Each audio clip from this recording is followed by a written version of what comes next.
I'm continuing on the 330 engine disassembly, and the first thing I have to do is get it mounted. The next step is to flip the engine over and to take the bottom of the oil pan off. So the timing chest doesn't come out until I remove the oil pan, and the reason behind that is because if you look at this pickup tube, it goes through this upper oil pan and into the oil pump, which is over here. This whole front assembly, you're looking at it upside down, is the oil pump, and that is connected. The pickup goes through this upper oil pan and into the bottom of the oil pan. So you can't pull this timing chest off without getting without disconnecting it. I've already gotten the bottom plate off, but I have to take the upper pan off, and then you'll see, and I'll show you where the hose is. But the other interesting thing is this little upper part of the oil pan sits in the engine, or sits in the car, and there's a big cross member that goes right here on this cutout. So you can't drop this upper oil pan. One nice thing about on a Ferrari is the lower oil pan comes off. It drops straight down, so you can actually get to some of the main bearings, some of the rods, and I've actually pulled rods off the bottom of this engine, but there are a pair of them, 1, 2, 3, 4 rods that just won't come out because they're blocked by the front of the oil pan. So some rods, if you're lucky, you can actually pull a rod out and change one out, but not the ones in the front, not the 4 pistons in the front. But just a funny little thing about a Colombo engine. So let me get this oil pan off, and I'll show you what we're looking at. All right, so here's the bottom, or the upper oil pan taken out, and you can see, so this is the little hose. This connects the oil pump to the pickup, and it's covered by the oil oil pan. So once that's out, then I got to disconnect this soft hose, and then that will allow me to continue taking the timing chest off with the chain and everything else. But yeah, I've even gotten phone calls. Somebody was taking apart a Ferrari engine, and they said they couldn't for the life of them get the timing chest off, and I said to them, well, did you disconnect the oil pump? And the silence on the phone basically was no, they didn't know about that. And sometimes when I get those questions and I get somebody who's taking a Ferrari engine apart, I ask myself, well, why are you taking an engine apart that you don't know how to do? I mean, the problems on these engines could be catastrophic. And I'm surprised that someone who owns a Ferrari would take it to a shop that didn't know about that oil pump hose. Yeah, like I said, people make mistakes, and it happens to the best of us. But sometimes a little bit of familiarity will keep you out of trouble. But moving on. So the first thing I got to do is take the oil pump hose off, which it's easier to just cut it off. Take the clamps off and cut it off, and that way I could start taking off the front timing chain case, or the timing chest. But as I started to pry off the timing chest, I started to notice that it wasn't coming off that easily, like something was holding it in place. Now, these timing chests are tricky because, like I said, Ferrari had its own foundry, so they used to change the design of these blocks. Some of them, like 250s, it's been a while since I did a 250 engine, but there's a hidden bolt that holds the timing chest, the center of the timing chest. And then on this particular 330, they got rid of that bolt. That basically bolts through. It's hidden behind a water passage. So I started to think, well, I don't think this one has it, because this has a different water pump setup, because the later engines, like the one I just did, had a hidden bolt. So if you don't know about it, you could pry against the timing chest trying to get it out, and it won't move, and you can crack the timing chest because you're prying against something, you're trying to pull it off, and thinking that just takes a little bit more force, and then the hidden bolt would hold the timing chest together, and then it would crack if you kept going at it. So I started to take a closer look at it, but what I found was There are 4 bolts or 4 studs that hold the top of the timing chest in place. It's this one, let's see, it's this one, it's this one, and this one.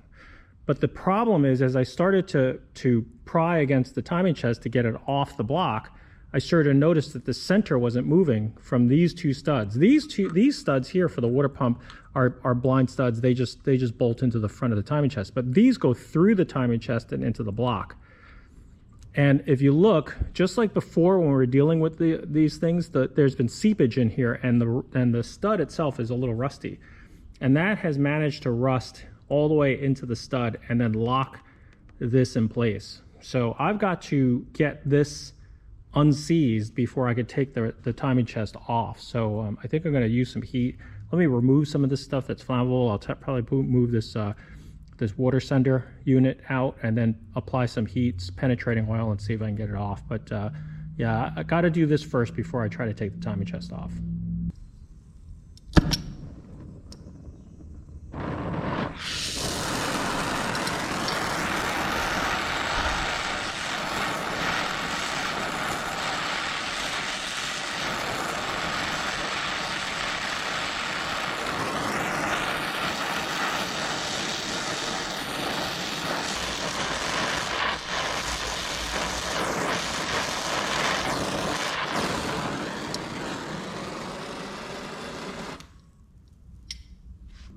So of course I can't find my PB blaster, so I was going to use some WD-40 for now. See if that'll soak in there a little bit.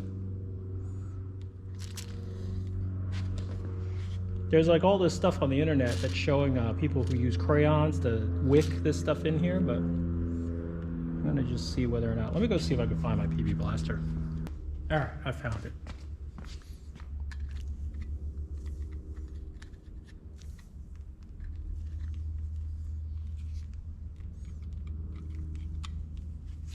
So basically, you just got to keep adding pressure on that, see if it'll release a little bit.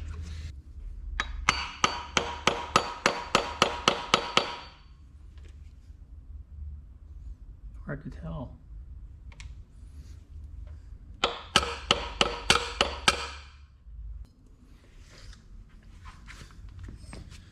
problem is when you put the torch on here, the aluminum sucks away so much of the heat that it doesn't really get down in there.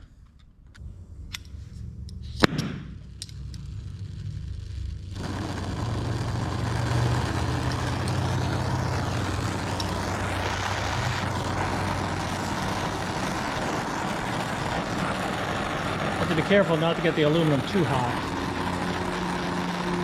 Try to heat the whole area up.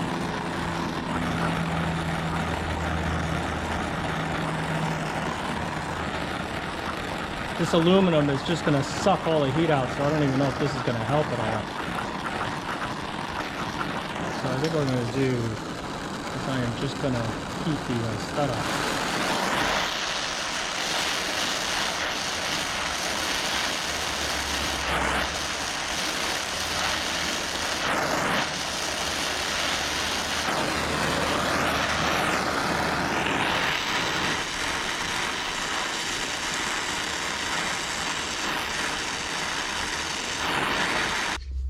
Don't know if that's going to help at all, because like I said, you get the stud nice and hot, but the aluminum is just going to suck all that.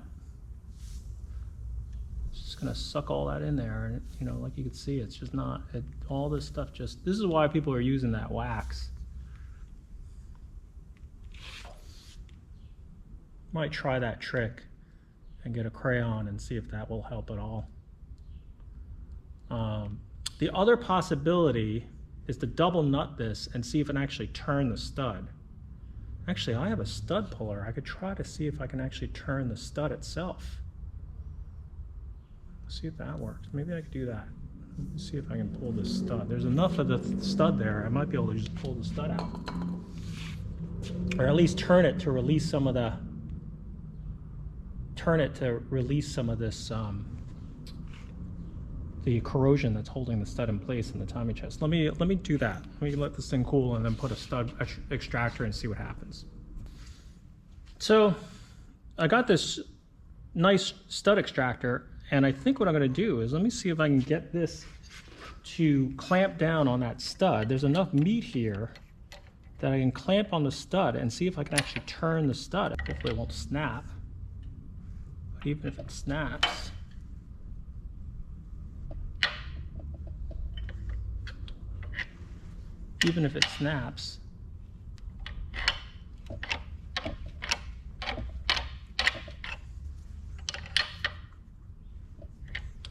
I can feel something moving. If I pull it out of the block, just that movement will allow coolant or something to move in there. Let me take it off, take a look. I mean, you just got to go slow. The thing with going, if you go too fast, that's how stuff breaks. So you just got to feel it as it's starting to give up. Take a look at what it looks like. Make sure it's not slipping. No, I don't think the teeth are slipping. Let me throw some penetrating oil in there.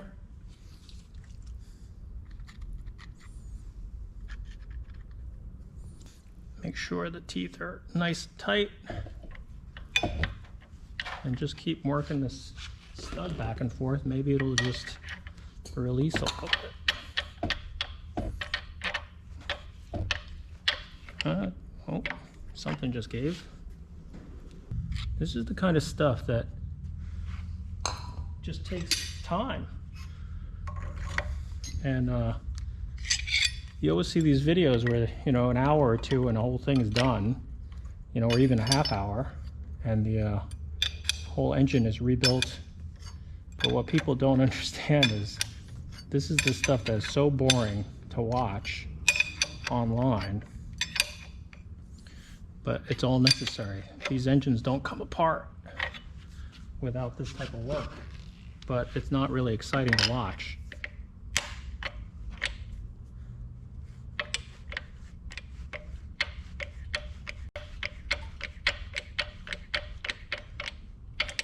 So I think it's released from the timing chest. So let me see if I can wedge this timing chest a little bit more.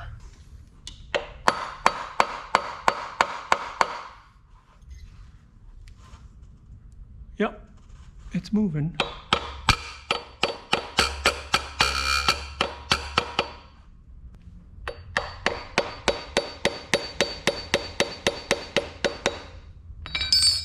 And applying penetrating oil, and it should release.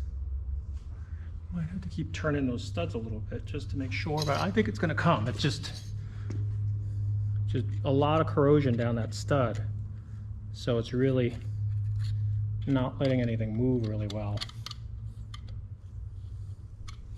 So let me just try to turn it a little bit more.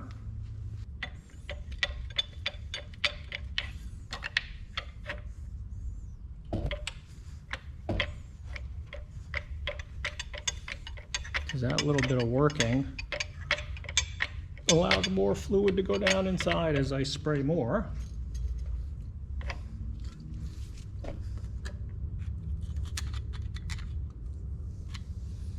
And then once I can get a gap on the other side, I'm going to try to spray the stud from the back side. Yeah, you could feel this. That penetrating oil is getting in there, making it nice and loose. That feels good. All right, so now what I want to do is remove this and then install it on the other one and loosen this one.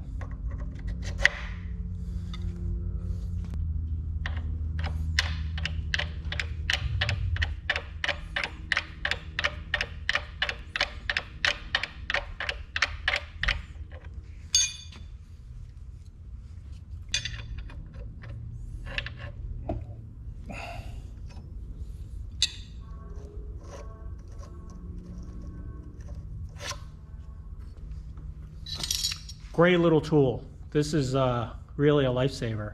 It's a really nice, strong stud, remover tool. And no, it's just great. If you need to find it online, just look up for something that looks like this. Pretty cool.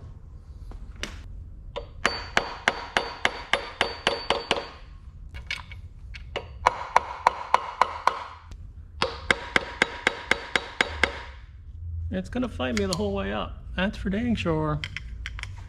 But it's gonna come. I just need to maybe make a wider wedge in here.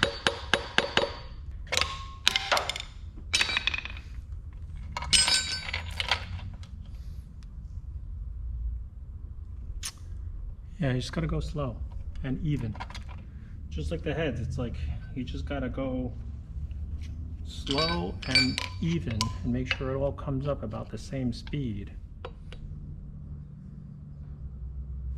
Because I don't think any of the other ones. Yeah, you could feel that. That's pretty loose. That one's loose. It's just this guy. So we just got to keep working on this one. It literally is one stud. I could see it rocking on this one stud right here. So maybe what we'll do is we'll put the stud remover back on and rock it a little bit more. That'll probably do it.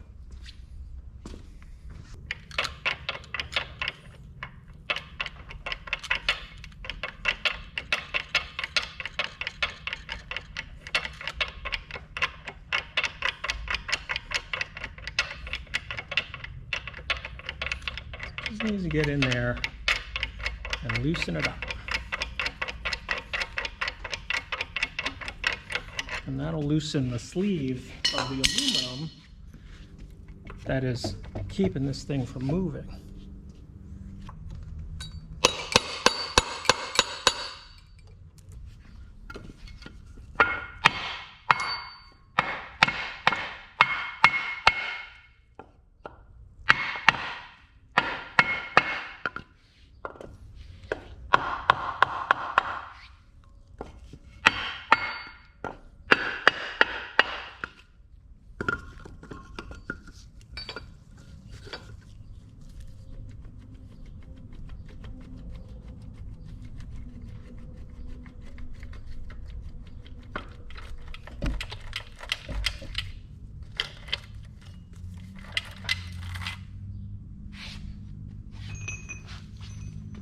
Well, I got the timing chest off, this is the reason why it took so long. It's the stud was rusty. Look how rusty and dry it was. I mean, even spraying penetrating oil into it, it really didn't get a lot. This one did. This one managed to get in there, but the corrosion, you can see how dry, even as I was putting penetrating oil, it wasn't really getting in there. But what did help was turning the stud, because the stud allowed it to release, and eventually it came out without breaking anything. So you know, now that I got the timing chest off, I can start turning the engine over and get the pistons out. So in order to remove the rods on this engine, I had to remove all the little cotter pins. The original rods had these castle nuts at the end of the on the rod bolts that all had little cotter pins that needed to be bent out of shape and pulled out. And I just found that you just gotta patiently fish each one out, because if one doesn't come out completely and in one piece and one little piece, it will keep that nut from backing out. Obviously that's what they're designed to do. So I've just found that the best way to do it is just patiently remove all the cotter pins one at a time. Make sure you get every little speck of it out before you try to remove the rod nuts and rod bolts. Once the rod bolts are out, then it's a matter of knocking the pistons out one by one. So as always with a Ferrari 12-cylinder, everything's a multiple of 12. So it just takes some time to get it up and out and get all the pieces out. I looked at each of the rods as they were coming out. The bearings look okay. I mean, they're not spectacular, but they're okay. I mean, nothing crazy, not worn down to the copper or anything like that. It's all kind of there. So that kind of came out, and then I got all the pistons out, and I found a couple broken rings. Yeah, this engine was pretty messed up. After the rods and pistons came out, then it was time to move on to the crank. The main bearing caps, they all basically came out except for one. One of them was really fighting me on the way out. I had to actually get underneath it and try to pop it out, and I'll clean up any marks that I put on on the block after I get it all out, but it was really stuck for some reason. I don't know if it was a main bearing stud that was bent or something, but something was holding it all together. I mean, it also doesn't help that the whole engine was kind of filthy, so sometimes dirt will get into certain places and just lock things in place. So with the crank removed, the bearings are mixed. Like, there's a little bit of wear on the main bearings, but these on the center are, I don't know if you could see it through the reflection of the white metal, but there's some serious marks and scoring on these bearings here. The ends are not bad, but something's going on here. Some trash or something got in the bearing and scored some stuff. In fact, I have the crank out, and the marks look like they've gotten on the crank too. So I think these will polish out, but I'll know more when we check everything and mic all the main journals. But there's some scoring going on. You can see that too. Hopefully this will polish out and we won't have to go undersize on the main bearings. But yep, just keep moving on.